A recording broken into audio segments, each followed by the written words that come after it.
きます。今回はですね、清水エスパルスの斉藤選手に、今回コラボしましたので、今回動画をやっていきたいと思います。今回よろしくお願いします。お願いします。お願いします。で、今回企画としてはちょっと触れまして、それをお互いで試合見返しながら、ちょっとコーチング的なことをやっていこうかなと思うんで、まずはじめに斉藤選手のちょっと簡単な自己紹介からお願いします。はい。清水エスパルスの18番斉藤瀬奈です。はい。お願いします。お願いします。ということで、早速やっていきますか。はい。で一応1試合触れまして、これ録画した試合をちょっと見返すっていう感じで、はい。やっていくんで。はい。この下の表示がちょっと出ちゃってますけど。で、FC 歴ってどれぐらいですかね？入れたのは23年の夏、23からやってるんですけど、はい。UTA 自体そんなやってなくて、はい。マジで本格的にやり始めたのが去年の11月ぐらいですね。でも、エボとかもめっちゃちゃんとやってはりますもんね。今年はそんな課金してないんで、はい。もうエボで強くなろうっていう感じですかね。いや、もう X 見た時のスカットがもうエボをちゃんとやってるFC をエボやって、はい、なんか特別な選手作るのがちょっと快感で。いや、そうなんですよね。特に前作からエボ出ましたけど、今作エボで普通にスタメン使える選手多いんで、はい。いや、本当に見てて、もうがっつり FC やってるなっていうのが、X で伝わってきたんで、はい。で、デビジョンが1で、もう少しでエリートっていうぐらいですよね。そうですね。で、CF はちょっと時間の関係で、あんまりやれてないけどっていうことで。はい。で、これフレもやってて、率直な感想なんですけど、はい。普通に初め、本当このまま負けるかなっていう、ちょっと正直いや、途中からちょっと流れはつかめたんですけど、本当前半が、はい。もうパスコース全部読まれて、テンパっちゃってみたいな。はい。いや、結構余裕持ってやってはるのかなって正直、初め感じてたんですよね。めちゃくちゃ緊張しました。いや、もう、ありがたいことにちょっと、自分の動画を見ていただいてたようで、今回こうやってコラボできて、めちゃくちゃ。はい。いや、これちょっと決めたかったっすね。これ、もう完全にやられたと思いました。これでも最後三角パスですよね、多分。はい、普通に三角で。フリットだったらいけそうな感じもあるんですけど、そうですね、それかシュートでもワンチャンいいかなっていうのと、もう一個やるとしたら、この三角パスも、プレジションってわかりますかね？いや、もう初めて聞きました。プレジションっていうのがあって、L1、マニュアルパスみたいな感じになるんですけど、アシストがなく、自分の操作で狙ったとこに出す。っていうのがあって、L1 操作を押して、三角を押したら、矢印じゃないんですけど、方向みたいなの出てくるんで、それだと、多分今めちゃくちゃキーパーに流れてしまったと思うんですけど、そうですね。もう少し手前に出しやすくなるというか、能力が低い選手でも自分が思ったようなパス精度が特に低い選手とかは効果的ではあったりするんですけど、ここフリットなんで正直、使うとこか悩むとこではあるんですけど。そうですね、ちょっとマイコンだったんで。そうですね、マイコンビビりました。はい。マイコンが一応長いであって、多分フリットも長いじゃなかったでしたか？タイプ的に。だからスピードは乗るタイプなんで、でもこれはもう完全にやられたと思いました、正直。ちょっとラッキー感が。これフォーメーション4213ですかね。4213です。はい。4213結構難しくないですか？俺ももうほんと初期から4213で。あ、そうなんですね。もう442とかいろいろ441とか試したんですけど、はい。全然何もはい。ハマんなくて。ああ。いや、もうこれとかも完全にやられたと思いました。この横、これも、本当は左持って今回行きたかったんですけど。一応ちょっとコースは切りに行ってましたね。そう、それ、なかなか対応できないですね、コース消されるの。まあ、マラドーナだとやっぱ右足が逆4なので、そうですね。その辺もちょっと意識したりとかは。あ、これが、これちょっと、これやばいっすよ、マジで。これが、今のもちょっとなんか矢印みたいなの出るんですけど、この後、このなんかマーク出てるじゃないですか。手を真ん中ら辺に。これが言ってた、あれになるんですよ。L1 パス。ワンパス。で、三角で出すのか、三角だったらスルーパスで、ロブパスだったら丸、まあ自分は設定を変えてるんで、多分シュートボタンが四角の下は丸になってると思うんですけど、はいはいはい。ロブパスをプレジションで一番奥がクリスチャン・ロナウドなんですけど、はい。をゲージマックスでダイレクトでやると、こういうパスが出せるという。ちょっとこれは、見えてる世界がもまあでも決め打ちみたいな感じなんですよ、正う、直。ああ、もう形みたいな。あ、そうなんですよ。もはい。う、やってることが一応決まりであって、これ結構世界大会で使われてて、僕も世界大会を見て、あ、これ使えるやんと思って使ってるんでこれは使すけど、えますね。ちょっとまあ全員が全員使ってるわけじゃないんですけど、すいません。これをマイコンにボール入れるじゃないですか。ここでマイコンに入ったんですけど、はい。ここの段階で、マイコンの前って絶対に3トップだと右ウィングの選手がいるんで、はい。多分これってインサイドフォワードの設定してても絶対いてるんですよ。はい。で、トリガーランは使うと思うんですけど、はい。トリガーカモンって使いますかね？いや、使わないですね。L1 がトリガーランだと思うんですけど、はい。R1 を押すとトリガーランの逆で、こっちに、ボール側に寄ってくるんですよ。ああ、そうなんですね。はい。で、多分トリガーカモンをせずにパスを出してしまうと、どうしてもなんかウィングって左サイドバックにくっついてるんで、はい。インターセプトをされやすくて、で、体勢を崩されるとちょっとパス精度落ちるんで、わざとトリガーカモンをこの時点で入れて、R1 だけってことですか？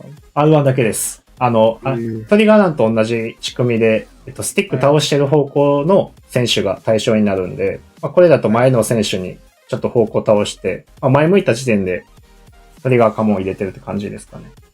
はい。そしたら、前の選手がこの後降りてきて、このままこんなわけがわからないパスが飛んでいくって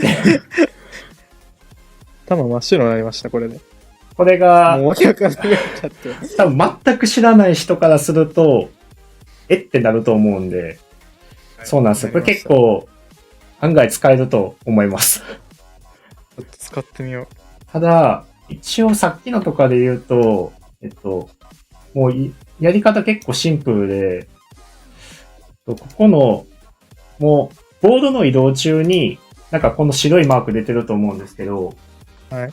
ボードの移動中にも、L1 と丸ボタンを押してて、あ、そうなんだ。これなぜか能力の操作がすごいシビアで、ちょっと遅れるとトラップしてかけってしまうんですよ。ああ、はいはいはい。そうするとなんか思ってるようなところに行かないので、はい。で、この操作自体がマニュアルでアシストが入らないので、はい。そうですね。ゲージはマックスにしてて、丸ボタンの。ゲージはマックスで押し続けて、スティックはここで言うと、斜め45度。まあ、なんで、はい1時とか2時方向ぐらいに向けてやってるって感じです。ロナウドの方にってことですよね。あ、そうですね。多分これ始め慣れるまではちょっと思ったように飛んでいかない可能性あるんですけど、はい。これは結構使えるので、特に3トップ使うんだったらいけます。ああ、確かに。多分2トップ系だと、サイドハーフの位置が低かったりすると、全いい然から多分無理ですよね。無理な時が多いので、今のはちょっと一つの技として使ってもらえたらと思います。使ってみます。はい。いや、こことかも結構怖かったですけどね、今のとか攻撃も。なんかやっぱ、その、はい。補足がもうすごくて、コースの。そうですね。一番やられたくないところにケア入ってる感じですね。こことかも。イメージもう一個なんか、前にちょろんって流してくれたらなと思ってた。ああ、はい。んですけど、バチンって入れちゃったんで。そうですね。あとは、選手能力にも結構依存しやすいというか、なんか鋭いパスとかプレースタイルが結構重要だったりするんで、それが持ってる選手とかだとワンチャン通ったかなっていう。そうですね。まあ、あとはダイレクトにした時点で、ティキタカとかがなかったらどうしても精度落ちるんで、はい。多分、個人的にやられたくなかったのは、縦に持っていかれる方が嫌でしたかね。これダイレクトで出すんじゃなくて、縦スペースあったんで。もう一個。そうですね。は結構嫌だったりしますね。ただ多分、2択持っとくと本当に、だいぶ守備しにくくなるんで、はい。まあ、僕もこれめちゃくちゃトリガーランかけてるのもそれなんですけど、はい。あっちこっちにトリガーランかけまくっいや、てるので。もういろんなとこから出てくるから、人が。そうなんですよね。これは、はい。めっちゃ意識してますね。めちゃくちゃ集中してたんですけどね、この時。いや、30分で同点だってマジで、やばい、どうしようとか思いながら。いや、でもめちゃくちゃうまかったので、本当にすごいやってるのが伝わってきました、FC を。もう、全然なんですけど。こことかも、もう完全にやられたと思ったんで。これマジでちょっと、テオが早かったけど、これもワンチャンあるとしたらなんですけど、グラウンダーの速いクロスってわかりますかね？L1、R1、丸々そうですね。それワンチャン通るんじゃないかなと思いますね。まあ、テオが足出るかもしれないんですけど、もうこのパターンになったら結構理不尽に通ったりするんで、もうありかなっていう。レオンめちゃくちゃ信じてるんですよね、自分。これもエボでしたよね、確か。これエボで、マジ、この形のレオン、ほぼ9割入るんですよ。これもう逆足5になってるやつですか？多分4なんですけど、ああ。4のくせにめちゃくちゃ決めてくれるから、なんか能力動向より信頼です。ああ、多分なんですけど、テオがこの距離に来たんで、能力である冷静さとか、はいはいはい。あとはなんかこのゲームって、まあ実際のサッカーもそうだと思うんですけど、フリー判定みたいなのが入っててゲームの中に。はい。相手のディフェンスがいるとちょっと精度が落ちたりとか、フリーだったらシュート精度が良くなったりとかっていう、なんかその辺が、まあ多分明確には発表多分出てないと思うんですけど、はい、明らかにフリーな時とフリーじゃない時で精度がやっぱ変わったりするんで、こことかテオがやってきたもうわざとそんな感じっていうのは。そうですね。詰められてるんで。そうですね。たまにこれニアとか入る時もありますけどね。ファーじゃなくて。まあニア消されてたの分かってたんで。そうですね。ここはもう、コース切りだけ優先したんで、最悪、あれですかね。嫌なパターンとしてはそのまま立っていかれるか、ラファエル・レオンとかだったら、シュートフェイントで、ちょっと後ろ戻ったりとかされると、はいはいはい。中のベルカンプとかもフリーだったりするんで、そうですね。このもう一枚のテオの一個前の選手と、ベルカンプがうまいこと入れ替わったりっていうのがするんで、そう。っていうのが、守備側でするとやられたら嫌なプレーになったりしますかね。っていう感じですかね。すいません、ちょっと偉そうに言って。いやいやいや、学びですね、これ完全に。いやいや、もう。こことかの持たれ方めちゃくちゃ嫌でしたけどね。しかもここで今トリガーラン入れられたりとか。出ました、はい。今のはめちゃくちゃ嫌でした、本当に。まあ、横を意識したんですけど。そうですよね。はい。もう、絶対、何回もになるんですけども、やってる人やんってなったんで、ここで。これでも、これ通ったらもう1点だったんですけど。そうですね。守備で、これ結構今作っていうか今の使用上なんですけど、最近 FCS っていう大会で優勝したユーミー選手も守備講座の動画出してたんですけど、数日前に。さんもフォローしていただいて。あ、はい。もう、結構連絡取ったりもするんですけど、本当に、その動画でも紹介されてたんですけど、チームプレス、サイドのチームプレスであったりとか、っていうのは結構効果的で、てかもう、それしないと守れないぐらいの、オフェンス有利すぎるんで、こことかで言うと、ここ通された時点で、自分がこの5番の3番か、バランだと思うんですけど、もうフリットともう一個中も見ないといけない状態になったんで、はい。この時多分チーププレスも入れてたとは思うんですけど、R12 回押しで、2枚選手を動かす、あれ名前ちょっと忘れましたね。技というかあって、それを押したすいません、ちょっと無意識にやってるんで、R1 と L は間違ってる時あるかもしれないですけど、はい。この後ボランチの、ペナルティーアークの中にいてる選手が、このまま、なんか上に頭にゲージが出て降りてくるんですけど、ここですね。今、本当だ。はい。奥と手前がなったと思うんですけど、これに、この2回押しによってマークしに行くんですよ、選手を。1回押すだけですか？2回押すだけです。押してる間、その選手が突きに行こうとします。で、奥の選手は多分、そのままマラドーナついてるんですよ。で、手前の選手はフリットに今、追いかけに行ってて、はい、多分これをしてなかったら横通ってたと思います。ディフェンス側がやってなかったら。これそうですね、さっきこれやってて思ったんですけど、このボランチがやっぱ、しに来ないというか、もう降りてこないから、はい。もう、センターバックと、ボランチにカーソル合わせないとセンターバックともう、そうですね。ボール保持者の対決になってしまうっていう。そうですね。ついていけないんですよね、いつも。これを、もう自分で戻すか、この R12 回押しでもやるか、先ほど言ったその十字キーでオフトラの操作あると思うんですけど、スタルトラップの操作、上で、あれの時にチームプレスっていうのもあるので、あれも結構守備では今効果的ですね。ありがとうございます。チームプレス。ただチームプレスとか気をつけないといけないのは、なんかバックパスとかされた時に、本当に永遠にプレスかけに行くので、マークを無視してでもプレスかけに行ったりしたりするんで、たまに、バックパスされたりすると解除しないといけなかったりしてて、あんまりないとは思うんですけど、そことかは要注意だったりはしますかね。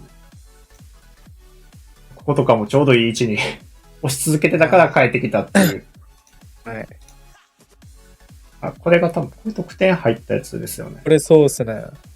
これが、ちょっとこの動画撮る前にも話してたやつになるんですけど、これも鉄板パターンで、ここの段階でもフリットの段階で示弾、トリガーランかけてるんですけど、やっぱかけてるんですね、やっぱ。かけてます。で、トリガーランって、なんか、足の速さもそうなんですけど、パスの精度もトリガーランかけてる選手に最後出した時って、すごい精度が良くなって、で、示弾ってそんなに足速くないのに、めちゃくちゃ加速するというか、はい、ディフェンスがなんかゆっくり動いてるように感じるぐらい、オフェンスが有利になる現象があって、はい、それを使ってるんですけど、で、このタリスっていうのがちょっとエボの選手で、鋭いパスの金持ってるんで、それで精度もいいっていうのもあって、で、多分守り側からすると、示弾を警戒するのか、多分ロナウド警戒するかになってしまうんで、はい、ここだと多分先にロナウド警戒になると思うんですけど、はい、ちょっとわざと時間作って、これ入れ替わるんで、今みたいな感じで。いや、完全にやられました、これ。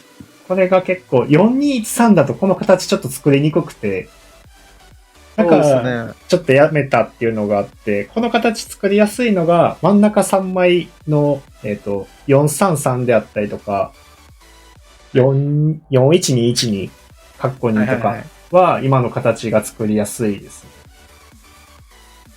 トリガーランが。試してみます、4-3-3。の、ホールディングの方なんで、守 CDM も入ってるやつですかね。これとかも全く一緒なんですよ。多分、そうですね。この同じパターンで。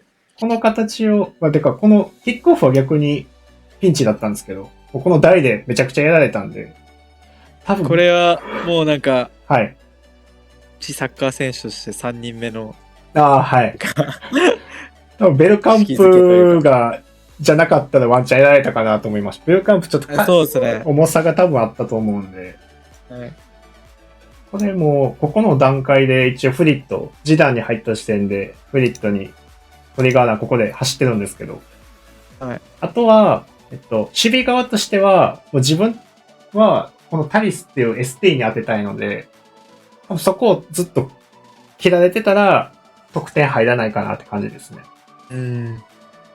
で自分はどうにかしてこの ST のタリスに当てに行きたいので、ちょっとわざと時間作ってコース開けて。めちゃくちゃ感じました、それ。これも入れ替わるんですよ。やってんなってのこれ入れ替わるんで、今のとかディフェンス反応してくれても良さそうなのに。いや、もう入れ替わっちゃいますね、あれ。これがちょっとゲームのあるあるになるんですけど、ちょっと仕様ついてる感はあるかなって感じですね。これ、3人目の動きはめっちゃ意識してますね。今のとかも、フリット走らして他の選手使ってみたいな感じなんで。こことかのでも多分なんかそういうのもやっぱボランチが戻ってきてくれたらなってのも思いますね。これ棒立ちなりますよね、ほんと。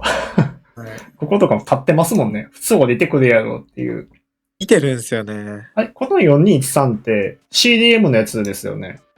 CDM です。ですよね。CDM でこんだけ返ってこないので、それこそ多分チームプレスとか押すと本当変わると思うんで、それだけ多分守備はだいぶ変わるんじゃないかなと思いますね。これもちょっと変なんですけどね。入ってきてくれたらいいんですけどね。ちょっと今が露骨におかしいというかニュープレス使ってみます。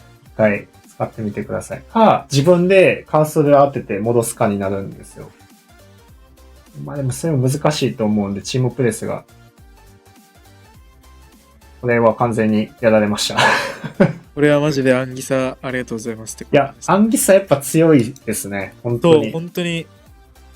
アンギサは。エボったの正解だったなと思って。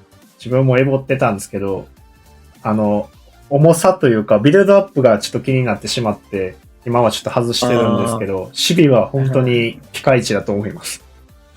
マジでそうっすね。やばいです。しかもアンギさんもちゃんとエボってますもんね。エボってます。いや、すごい。これとかも。こういうのもついていけなくて。これはもう完全真ん中タリスの、鋭いパスの金をちょっと、はい。使ってるって感じです。ディスコード、情報を出してますので、こちらの方最後紹介していきたいなと思っております。転売情報ですね。こんな感じですね。特殊選手であったりとか、誰々がいいですよっていう感じを、狙い価格であったりとか、やっぱり、絶対はないので、この下がるリスクありますよであったりとか、どれぐらいの期間保有リスクっていうのを、大とか中とかで表現しているって感じになっております。売却推奨とかも、金額書いてるって感じですね。はい。で、今のは高いと、ハイリスクの転売でして、次に、低リスクですね。こちらに関しては、TOTW とか、他のこの辺とかですね。